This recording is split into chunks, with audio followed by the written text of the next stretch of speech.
Hello everyone, this is Martin Luther King Day, and I just wanted to say happy MLK Day to everyone who has celebrated, whether you had the time off or not. I personally had the time off, so I went down to Harlem here in New York, and I went to the Harriet Tubman Learning Center where they were having a community show of different acts, um, music, rapping, singing, spoken word, poetry, um, and film. Just a bunch of different acts from people of the neighborhood, and they also had a drive to get voters registered or get people registered to vote. And I just actually wanted to take the time out to do a video of why I went natural.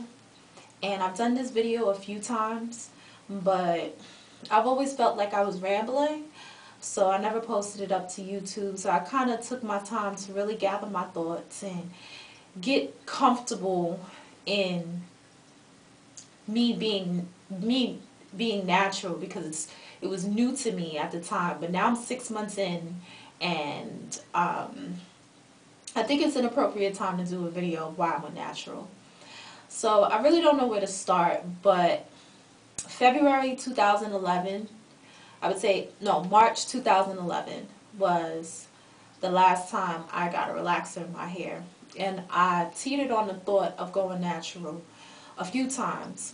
A few friends of mine had gone natural and told me how much work it was, and I just didn't think that I was up to putting in the amount of effort that it takes to keep your natural hair healthy and looking good. So it wasn't until one of my friends surprised all of us, went to the barbershop and shaved her hair. And we didn't, well, I didn't see until I saw her picture on Facebook actually.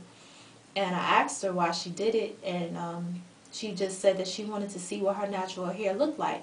Now, this particular friend is Dominican, and she went through a lot of experimenting with her hair as far as colors and weaves and wigs.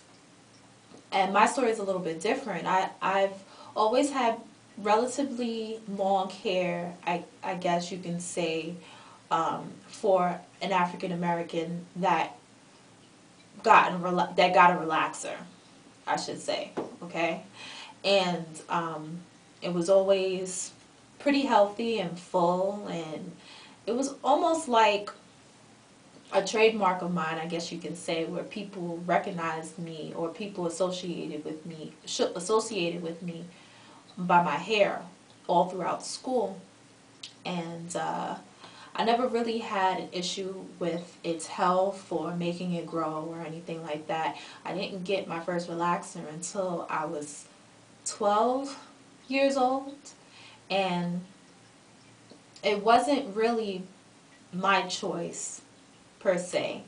I was always curious as to how some of the Hispanic girls in school would run through the sprinklers or run through the fire hydrant and their hair would slick down. And when I did that, my hair, the water would bead up and fall off, and my hair would shrivel up, and I wasn't allowed to get my hair wet because my mother would get upset because it would mess up my do, and she would have to do it all over again. But my mother was really good at doing my hair every week. She used to braid it, cornroll it. I was that girl with the beads in her hair, and wash it every week and flat iron it. And my mother is actually natural. She's pretty much always been natural. She's gone through the Jerry curl, S curl phase, or fad, I should say. And my mother's wears her hair really short and natural, and that's how it's always been since even in the pictures before I came into this world, I see my mom's hair natural. My sister actually used to perm her hair, and she took me to the salon with her one day, and she was close friends with the hairdresser and asked the hairdresser to put a perm in my hair. I guess because she would do it for free, and she did. My mother was very upset, but she didn't really know anything about relaxers, and my sister told her that, well, now that she has a relaxer, you have to keep it up or else her hair is going to fall out. So my mother felt like there was just no choice but to continue getting touch-ups, and I've been getting touch-ups ever since.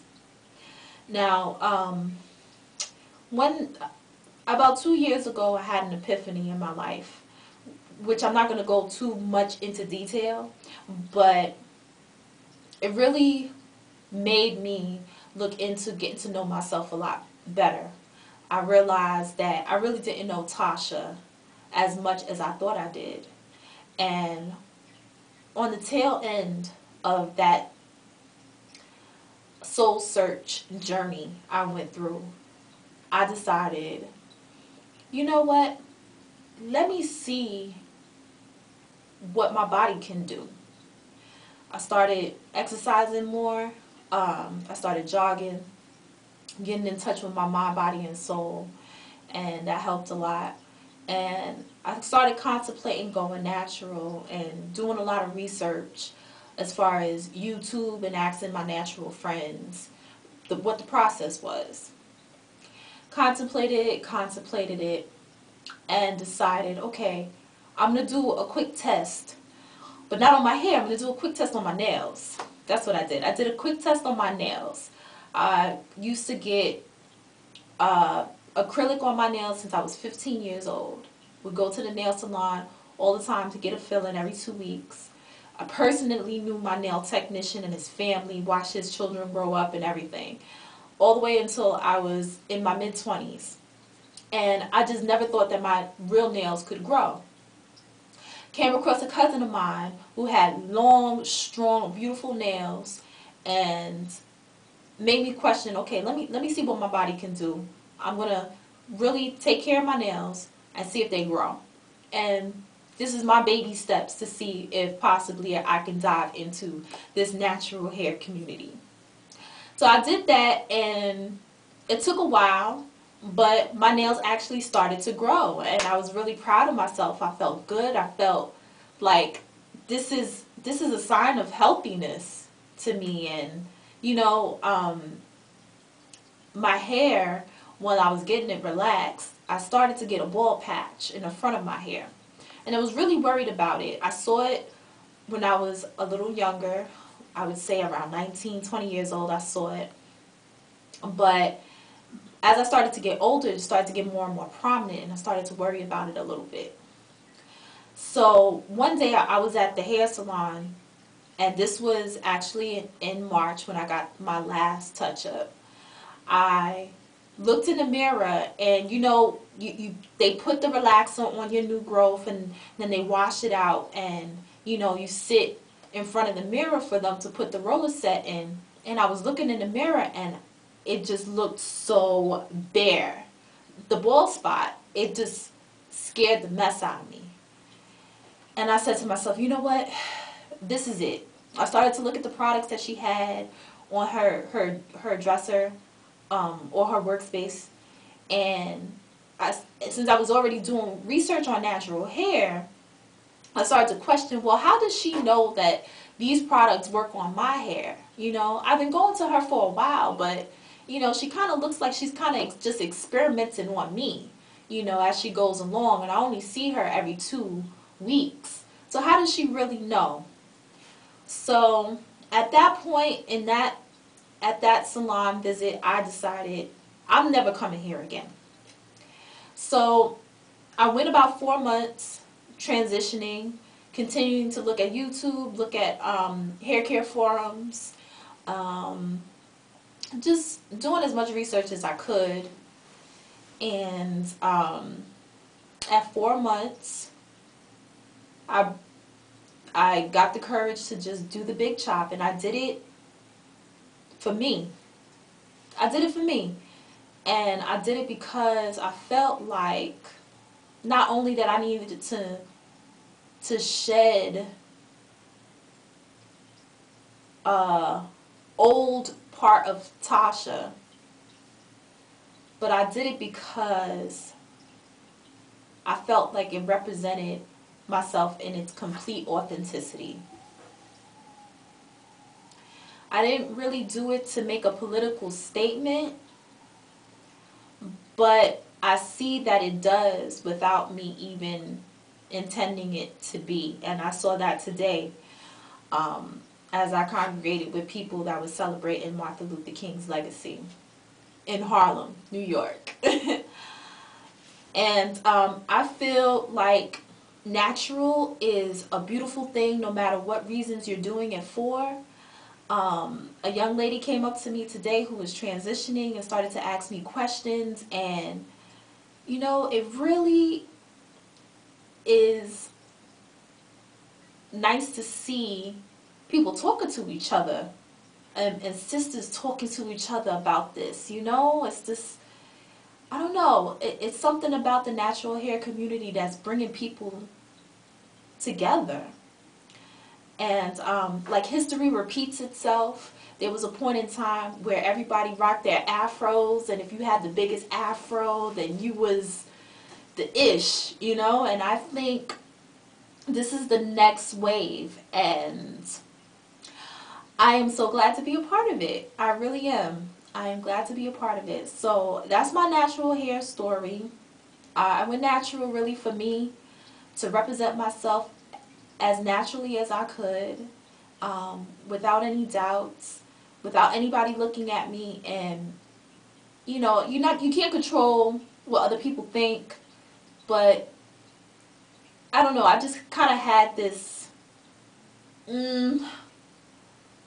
this round the way girl kind of image, want to be like an aspiring model and stuff like that. People just looked at me for my hair and my looks, and that's not all that I was about. And I kind of got a little tired of that. I wanted people to take me a little bit more seriously, and natural hair somehow does that, you know. And I don't know if it's because of the way that you look, or if it's because of the effect that it has on you, because I've heard that the whole natural journey process kind of changes you as a person, your whole outlook on the world. And it's definitely done that for me. It's definitely made me mature a little bit more, I would say. So that's it. I'm not going to keep you any longer. But that's my hair story, and I just hope that it inspires anyone else who is thinking about going natural or going through that transition phase right now, because I know it could be hard. It was hard for me transitioning. All right, happy MLK Day, and peace out.